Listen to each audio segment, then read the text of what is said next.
Hello friends, இன்றைக்கி நான் என்ன செய்ய போகிறேன்னா ராகியில் களி செய்ய போகிறேன். ராகி மாவு வாங்கிட்டு வந்து செஞ்சோம்னா அது நமக்கு வந்து ஹெல்த்துக்கு அதில் என்னென்ன மிக்ஸ் பண்ணுறாங்கங்கிறது நமக்கு தெரியாது. ஸோ அதனால் நம்ம வந்து இப்படி ராகியாக வாங்கிட்டு வந்து இதை நைட்டுக்கே இதை சோக் பண்ணி வச்சுட்டு மார்னிங் ஏந்திரிச்சு இந்த மாதிரி மிக்சியில் போட்டு கிரைண்ட் பண்ணிக்கலாம். வடிகட்டி அதோட பால் மட்டும் எடுக்க போகிறேன். நீங்கள் வேணும்னா இந்த மாதிரி ஜூஸ் வடிகட்டிக்கலாம். அப்படி இல்லைன்னா வெள்ளை துணி இருக்கு இல்லையா, இந்த ராகி மாவு வந்து வடிகட்டி பால் எடுத்தாச்சு. இப்போது அது தேவையான அளவு நம்ம உப்பு போட்டுக்கலாம். உப்பு போட்டேன். இதை சிம்மில் வச்சு மெதுவாக கிண்டிக்கிட்டே இருக்கலாம். இதை விடாமல் கையெடுக்காமல் கிண்டிக்கிட்டே இருக்கணும். அப்படி கிண்டாமல் விட்டுட்டோம் அப்படின்னா கட்டியாக வர ஆரம்பிச்சிடும்.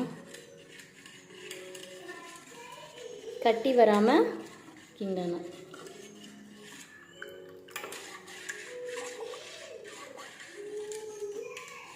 சுகர் ப்ரெஷர் இருக்கிறவங்க வீட்டில் பெரியவங்க இந்த மாதிரி டைரெக்டாக அப்பப்போ ஊற வச்சு அரைச்சி இந்த மாதிரி பால் எடுத்து சேர்த்துக்கிட்டோம் அப்படின்னா ரொம்ப நல்லது தான். நம்ம கடையில் பேக்கெட்டாக வாங்குறதுல என்னென்ன கலக்குறாங்கன்றது தெரியாது. அதே மாதிரி பழைய ராகியாக கூட இருக்கலாம்.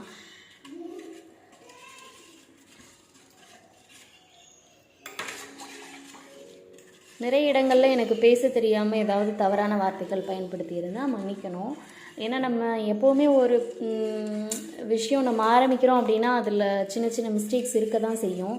அதே மாதிரி தான் இதுதான் எனக்கு ஃபர்ஸ்ட்டு டைமு. நானும் எங்கேயும் அதிகமாக பேசினது கிடையாது. ஏதாவது தப்பாக பேசியிருந்தால் நீங்கள் ஏதாவது கமெண்ட்டில் மாற்றணும் அப்படின்னு நான் நினச்சா கமெண்ட்டில் சொல்லுங்கள், நான் மாற்றிக்கிறேன். ஃபைனலாக இந்த மாதிரி ஒரு கன்சிஸ்டன்சி வந்துருச்சு. இப்போது நம்ம அடுப்பை ஆஃப் பண்ணிவிட்டு இறக்கிடலாம். ராகி களி ரெடி ஆகிடுச்சு. இப்போ இதில் வந்து கொஞ்சம் நல்லெண்ணெயும் நாட்டு சர்க்கரையும் இருந்தால் சேர்த்துக்கலாம். நான் இப்போ வந்து இதை சேர்த்து என்னுடைய குழந்தைக்கு தான் கொடுக்க போகிறேன். தேங்க்யூ ஃபார் வாட்சிங். பிடிச்சிருந்தா லைக்